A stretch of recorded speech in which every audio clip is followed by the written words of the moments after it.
Je rends grâce à Dieu pour ces jours si merveilleux qu'il vient encore de nous accorder.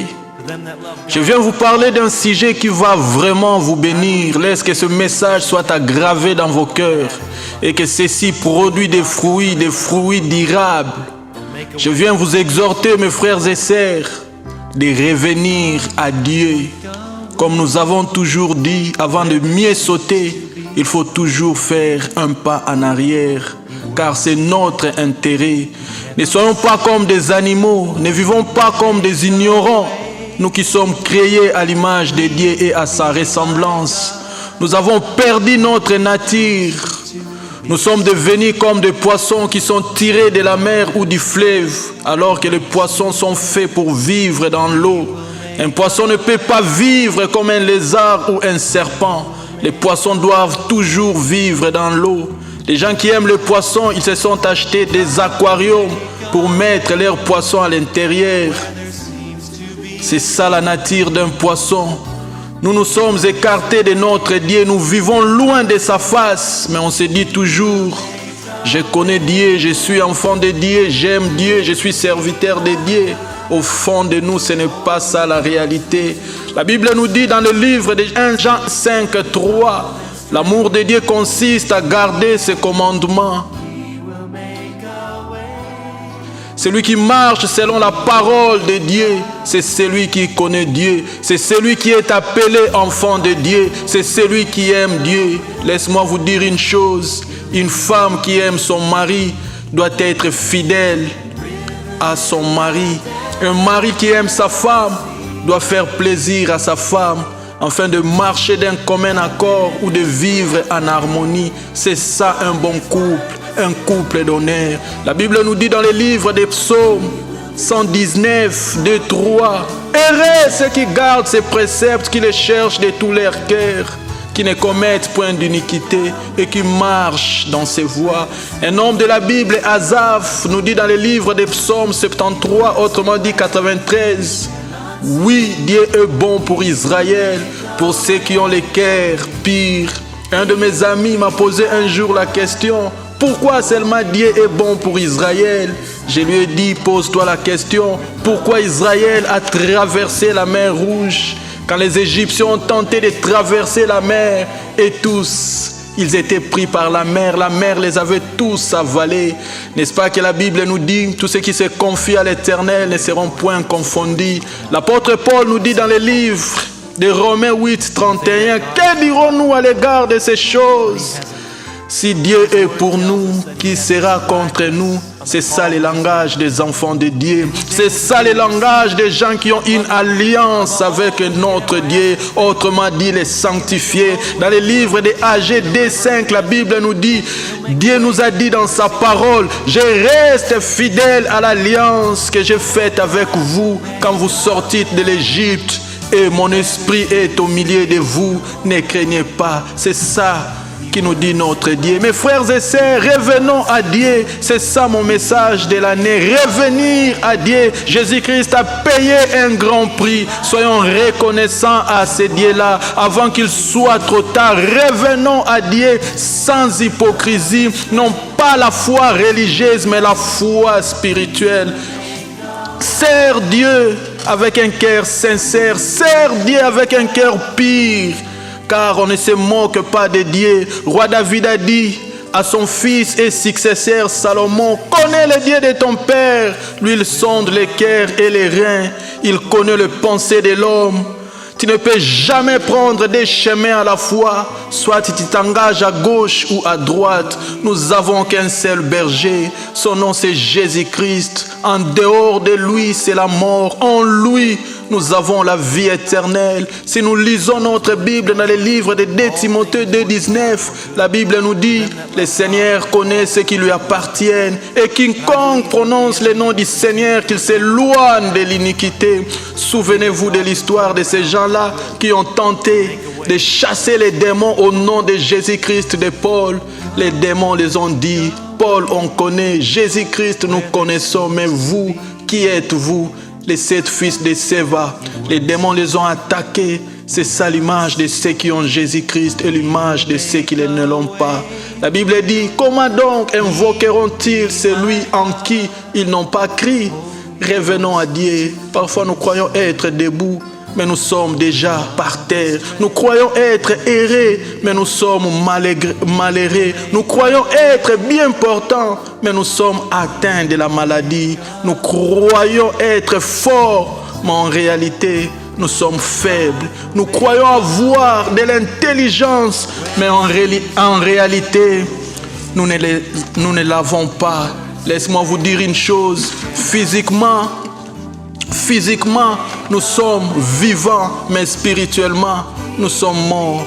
Le seul maître qui restaure, c'est Jésus-Christ. En son nom, nous avons la solution à nos problèmes, la réponse à nos questions. En son nom, nous avons la victoire. Alléluia. Oh, j'aime bien ce Jésus-là. Je vais vous parler d'une histoire de la Bible. Peut-être vous avez déjà aussi entendu parler de cette histoire. C'est dans le livre des Actes des Apôtres 3 à 8. La Bible dit: un jour, les disciples de Jésus-Christ, Pierre et Jean, montaient ensemble au temple à l'heure de la prière. Il y avait un homme boiteux de naissance qui demandait l'aumône devant la porte. Cet homme, voyant Pierre et Jean qui allaient y entrer, leur demanda l'aumône. Pierre, de même que Jean, fixa les yeux sur lui et dit: regarde-nous. Et il les regardait attentivement, s'attendant à recevoir d'eux quelque chose. Alors Pierre lui dit: je n'ai ni argent ni or, mais ce que j'ai, je te le donne. Au nom de Jésus-Christ de Nazareth, lève-toi et marche. La Bible dit, et le prenant par la main droite, il le fit lever. Au même instant, ses pieds et ses chevilles devinrent fermes. D'un saut, il fit debout. Et il s'est mis à marcher. Il entra dans les temples, marchant, sautant et louant Dieu. Comprends bien cette histoire, mes bien-aimés. Qu'est-ce que ce paralytique était venu faire à la porte? En réalité, il demandait l'argent à ceux qui entraient. Dans sa conscience, c'était l'aumône en réalité de vie. Mais si nous pensons à cette histoire, nous allons voir, ce n'est pas vraiment l'argent qui devait lui rendre heureux. Il y avait un vide en lui que lui-même ne comprenait pas. Il ne tirait même pas attention, mais en voyant ces deux hommes de Dieu, il leur a demandé ce qu'ils cherchaient. La Bible dit, Pierre de même que Jean fixa les yeux sur lui et lui dit, regarde-nous. Je profite de l'occasion pour te dire, alléluia. Ce que ta vie a réellement besoin, toi-même tu ignores. Écoute la parole de Dieu attentivement. C'est le nom de Jésus-Christ de Nazareth qui est prêché. Alléluia. Si tu crois que Jésus-Christ est Seigneur, tu seras sauvé. Non seulement croire, lui accepter comme ton Seigneur et Sauveur, tu seras appelé fils de Dieu. Père a prouvé son amour envers nous, en ce que lorsque nous étions encore de pécheurs, Christ est mort pour nous. Oui, Christ est mort pour toi et pour moi. Il n'y a point de favoritisme. Si tu crois au Seigneur Jésus-Christ, tu seras sauvé. Si tu ne crois pas, tu seras condamné. Voilà pourquoi la Bible dit, alléluia, dans le livre de Romains 8:1, il n'y a donc aucune condamnation pour ceux qui sont en Jésus-Christ, notre Sauveur. Alléluia. Oh, mes frères et sœurs, nous devons revenir à Dieu. Nous devons revenir à l'Éternel. Alléluia. Il dit, venez à moi, vous tous qui êtes fatigués et chargés, et je vous donnerai du repos. Dieu nous accepte toujours quand nous revenons à lui. Souvenez-vous de la première créature, Adam. Il avait désobéi à Dieu. Il a péché, mais Dieu lui a revêtu. Pense à l'enfant prodigue. Il était parti très heureux, mais après un jour, il s'est dit non, je dois retourner à la maison. Pourquoi? Parce que je suis fils de la maison. Il est revenu à sa maison et son père ne lui avait pas mis dehors. Souvenez-vous encore de l'histoire de notre frère Pierre, celui qui était apôtre de Jésus-Christ. Jésus-Christ lui avait dit, avant que les coqs chantent 3 fois, tu me régneras. Pierre a insisté, non Seigneur, je ne le ferai pas. Mais il avait régné le Seigneur. Malgré cela, son nom n'a pas été effacé sur la liste des apôtres. C'est pour vous dire, mes frères et sœurs, que nous avons un bon Père, un Père compatissant. Répentez-vous, croyez à cette parole. Laissez-moi vous dire que Dieu m'a souverainement conduit à ce message. Toi qui m'écoutes, saisis cette opportunité au nom de Jésus-Christ. La Bible nous dit dans 2 épître de Pierre 1,21, ce n'est pas par une volonté d'homme qu'une prophétie a jamais été apportée, mais c'est poussé par le Saint-Esprit que des hommes ont parlé de la part de Dieu. C'est ça l'authenticité du texte sacré. Alléluia. Ce message du salut, oui, que Jésus-Christ nous offre. Croyez aux Écritures, car la Bible dit, Alléluia, avant tout, la révélation du seul vrai Dieu, c'est ça. Le message que je vous apporte aujourd'hui, la révélation du seul vrai Dieu, que personne ne vous condamne. Nous avons tous une chair pécheresse suite à la chute originelle d'Adam qui a entraîné l'humanité entière dans le péché, la misère, la souffrance. Mais laisse-moi vous dire une chose, que cette parole, alléluia, elle apporte la révélation de la solution divine et absolue au problème du mal. Ce message est adressé à tout le monde, de tous les temps. Revenons à Dieu, revenons à Dieu, revenons à Dieu. Je vous en supplie de revenir à Dieu. Jésus-Christ revient bientôt. Il est à la porte. D'ailleurs, le lendemain ne nous appartient pas. La Bible dit, personne ne sait ce qu'un jour peut enfanter. Personne ne savait qu'on allait dormir et entendre un jour que Michael Jackson est mort. En matière d'argent, souvenez-vous de Michael Jackson, il fut un homme riche, mais la mort n'a pas eu peur de son argent, ni de ses biens, ni de son succès. La mort frappe à la porte de tout le monde. La mort a frappé à la porte de Michael Jackson. Qui pourra s'échapper à la mort, quel que soit tes biens, quel que soit ton succès? Laisse-moi vous dire une histoire triste, une histoire mal, mais par la grâce de Dieu, oh, je l'ai vaincu. Pourquoi? Parce que j'ai Jésus-Christ. Un jour, un de mes frères qui habite en Belgique, il était au Congo. Alors j'ai appelé mon père, qui me dira, toi aussi tu devrais être ici avec nous. Je lui ai répondu, t'inquiète papa, on va se revoir bientôt. Il m'a répliqué, t'inquiète, toi tu veux venir quand moi je serai mort. Or c'était une façon de m'annoncer sa mort. Après quelques jours écoulés, j'apprendrai qu'il est mort. Alléluia.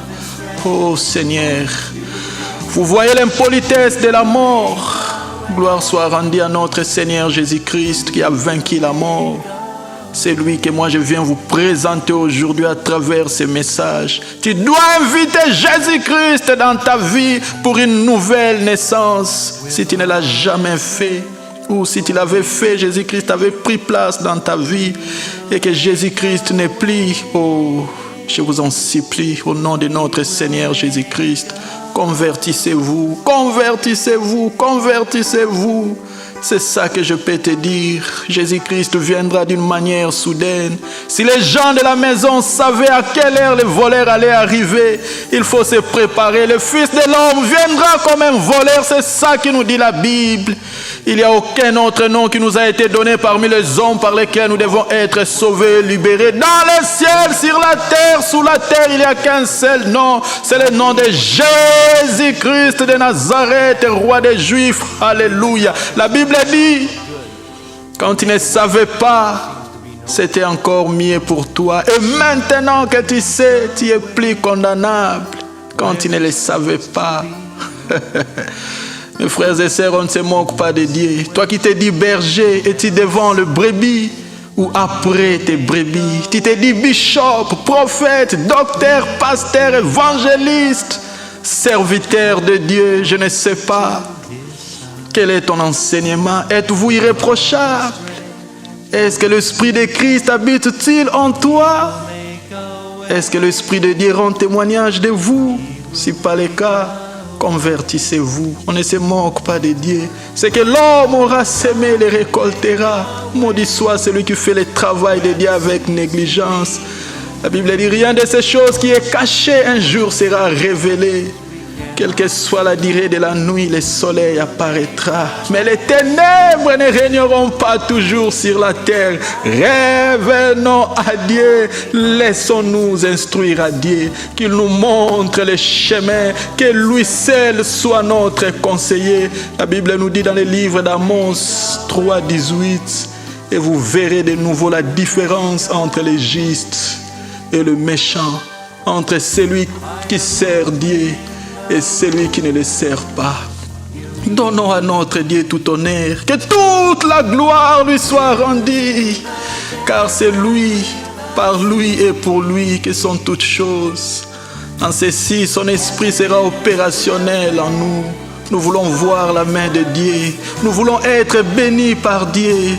Mais nous ne marchons pas selon ses ordonnances. Nous ne savons pas comment garder ses ordonnances. Nous ne savons pas comment nous retirer de tout mauvais chemin.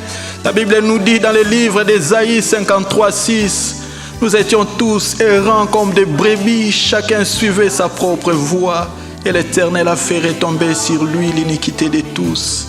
La Bible nous parle de Jésus-Christ, un maître qui s'est fait esclave.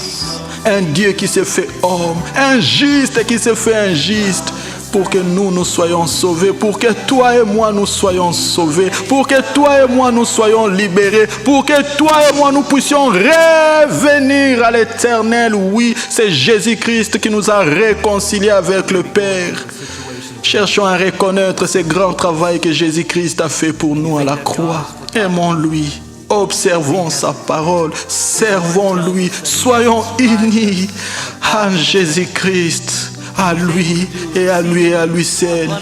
Ce que lui fait, personne n'a la capacité de le faire. Ce que lui a créé, personne ne pourra créer. La Bible dit au commencement, Dieu créa le ciel et la terre. Alléluia. Il a dit que la lumière soit et la lumière fit. Il appela la lumière jour et les ténèbres nuit. C'est lui qui souffla dans tes narines et toi tu es devenu une âme vivante, comme nous le dit la Bible. Qui pourra créer le ciel, qui pourra créer la terre, qui pourra créer un homme. Dieu l'a fait, c'est pour nous montrer sa capacité, c'est pour nous montrer sa force. Laisse-moi vous dire une chose, c'est que Dieu fait, personne n'a la capacité de le faire. Il change les positifs en négatifs, il change le mal en bien, il change l'opposition à la soumission. Revenons à nous-mêmes, réalisons la grandeur de ce Dieu-là. Pense à tous ces bienfaits. Arrêtons de crucifier encore notre Seigneur Jésus-Christ. Il a été crucifié une seule fois et il est ressuscité des morts. Il est assis à la droite du Père. C'est ça le message, l'original, pour voir la gloire de Dieu. Que personne ne vous séduise par de vains discours, de messages qui ne glorifient pas notre Seigneur Jésus-Christ. Sortez de ce monde-là, je vous en supplie. Sortez de l'ignorance. Soyez éclairés au nom de Jésus-Christ. Soyez éclairés au nom de Jésus-Christ. Je le déclare en qualité d'un serviteur de Dieu. Je le déclare en qualité d'un racheté. Je le déclare par le nom tout-puissant de notre Seigneur Jésus-Christ. Soyez éclairés au nom de Jésus-Christ, car Jésus-Christ a dit, je suis la lumière du monde. Celui qui me suit ne marche pas dans les noirs, mais il aura la lumière éternelle de la vie. Il aura la lumière éternelle de la vie. Jésus-Christ est venu afin que nous soyons éclairés. Jésus-Christ est venu afin que nous soyons éclairés. Oui, l'agneau de Dieu, c'est lui qui ôte le péché du monde. C'est lui qui est apparu afin de détruire les œuvres du diable. C'est lui qui a écrasé la tête du serpent. C'est lui qui a déchiré l'ordonnance qui nous condamnait, qui se fera l'accusateur de ce que Dieu a élu. C'est Dieu qui justifie. Qui donc pourra condamner? Il n'y a plus de condamnation pour nous. Il n'y a plus de condamnation pour nous. Jésus-Christ est mort, il est ressuscité. Le tombeau n'a pas pu le contenir. Il est sorti du tombeau plus que vainqueur. Oh mes frères et sœurs, nous devons toujours marcher la tête haute. Nous devons toujours marcher la tête haute. Au nom de Jésus-Christ, nous serons toujours au-dessus et non en dessous. Au nom de Jésus-Christ, nous serons toujours les premiers et non les derniers. Au nom de Jésus-Christ, alléluia. Oh, l'opposition sera changée à la soumission. Je vous l'ai dit. Oh, je vous l'ai dit, Jésus-Christ merveilleux. Nous avons un Dieu merveilleux, nous avons un Dieu puissant. Avec lui, nous sommes sécurisés. Avec lui, nous sommes sécurisés. Avec lui, nous sommes sécurisés. Oh, c'est lui qui donne la joie. C'est lui qui donne la joie. L'allégresse, c'est en Jésus-Christ. Il est la source d'eau vive. Il est la source d'eau vive. Il a dit à la femme samaritaine, si tu savais celui qui te demande de l'eau à boire, tu aurais toi-même lui demandé à boire. Car ce que toi tu me donneras, j'aurai encore soif. Mais ce que moi je te donnerai, tu n'auras plus jamais soif. Oh, la femme samaritaine a dit, Seigneur, donne-moi de cette eau.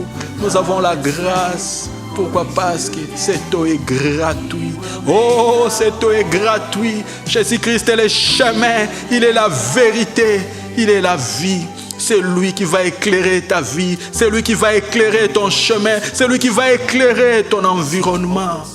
Accepte ce message. Accepte ce message. Accepte le message. Je veux vous parler d'un roi. Un ancien roi d'Israël, Salomon, fils et successeur du roi David, un oint de Dieu. Roi Salomon fut un homme très riche. Il avait beaucoup de biens en abondance. Salomon demanda à Dieu l'intelligence pour exercer la justice. Si nous lisons dans le livre de 1 roi 3 à 12, nous allons voir l'histoire des rois Salomon. Qu'est-ce que Dieu avait dit à Salomon après avoir demandé de l'intelligence? Dieu a dit à Salomon, voici j'agirai selon ta parole. Je te donnerai un cœur sage et intelligent, de telle sorte qu'il n'y aura eu personne avant toi et qu'on ne verra jamais personne de semblable à toi. Je te donnerai en outre ce que tu n'as pas demandé, des richesses et de la gloire, de telle sorte qu'il n'y aura pendant toute ta vie aucun roi qui soit ton pareil. Et si tu marches dans mes voies en observant mes lois et mes commandements comme l'a fait David ton père, je prolongerai tes jours. Dieu a dit, et si tu marches dans mes voies en observant mes lois et mes commandements comme l'a fait David ton père, je prolongerai tes jours. Roi Salomon n'avait pas gardé son alliance avec Dieu. Il n'a pas marché comme son père David.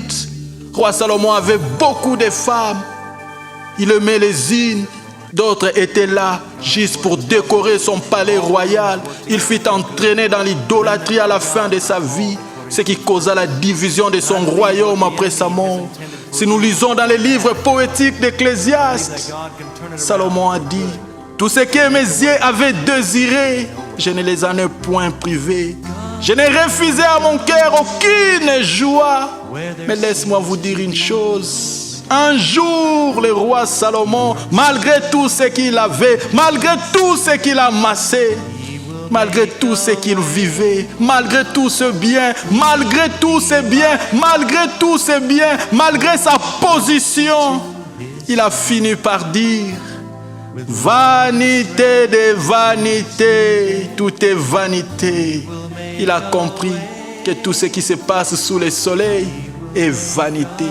La Bible intervient tout en disant dans Matthieu 16, 26, et que servirait-il à un homme de gagner tout le monde s'il perdait son âme? Ou que donnerait un homme en échange de son âme? Mais bien aimés, la vie sans Dieu n'a aucun sens. Revenons à l'Éternel, revenons à notre Dieu. Vraiment, je souhaite que ce message nous aide à revenir à Dieu afin de marcher en nouveauté de vie. Si tu es très d'accord avec moi, vous allez répéter ceci après moi. Je le confesse de ma bouche que Jésus-Christ est Seigneur. Je le crois dans mon cœur que Dieu l'a ressuscité des morts pour que moi je sois sauvé. Oui, pour que toi tu sois sauvé. Oh, Dieu est bon. Merci d'avoir répété cela. Laissez-moi dire un mot à mon maître. Je vais prier pour vous. Père, je te remercie, car tu restes fidèle pour tout. Oh, merci Seigneur. Accepte tes enfants. Nous avons besoin de la joie. Nous avons besoin de la sécurité. Nous avons besoin de l'allégresse, Père. Nous voulons revenir à toi. Oh, Papa, fais-nous grâce. Papa, fais-leur grâce. Tu es un Dieu d'amour. Ta bonté ne s'épuise jamais. Ta compassion demeurera pour toujours. Oui, nous voulons dire, Père, l'Éternel est notre berger. Nous ne manquerons de rien. Oh, même si nous passons dans la vallée de l'ombre et de la mort. Alléluia. Oh, je ne crains aucun mal, car je sais que toi tu es avec nous. Oui, Papa, si toi tu es pour nous, qui sera contre nous? Père, manifeste-toi. Cher Saint-Esprit, agis. Cher Saint-Esprit, agis. Au nom tout-puissant de notre Seigneur Jésus-Christ. Papa, merci pour ta puissance. Papa, merci pour tout tes bienfaits. Merci pour ta faveur. Alléluia. Laisse que la gloire, la puissance, l'honneur, la royauté, alléluia, te reviennent à toi et à toi seul. Au nom tout-puissant de notre Seigneur Jésus-Christ, j'ai ainsi demandé et j'ai dit Amen, alléluia. Jésus-Christ est Seigneur, alléluia. Gloire et louange à toi, Seigneur Jésus. Merci pour tous tes bienfaits. Alléluia. Amen, amen, amen, amen, amen.